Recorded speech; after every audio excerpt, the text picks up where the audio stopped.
Hello everyone, welcome back to Tech Tricks Tutorials.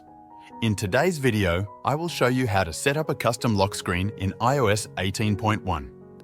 If you want to personalize your lock screen with widgets, photos, or unique styles, this guide will walk you through the steps. First, unlock your iPhone and swipe down from the left corner of your screen to view your lock screen. Once the lock screen is visible, press and hold anywhere on the screen until the customization menu appears. Next, tap the plus icon to start creating a new lock screen. You will see several options to choose from, including photos, emoji, and astronomy themes.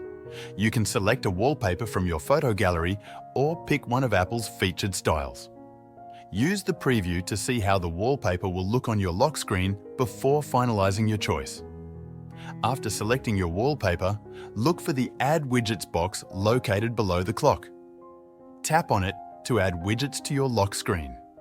You can choose from options like calendar, weather, fitness stats, or battery percentage. Adding widgets allows you to see useful information at a glance without unlocking your phone. To customize the clock on your lock screen, tap on the clock itself. You'll be able to select a font and color that fits your style. Experiment with different font and color combinations until you find one that works for you. Once you're happy with your design, make sure your custom lock screen is selected and active. You can swipe between multiple lock screens if you want to create more than one. That's it. Thank you for watching, and I'll see you in the next video.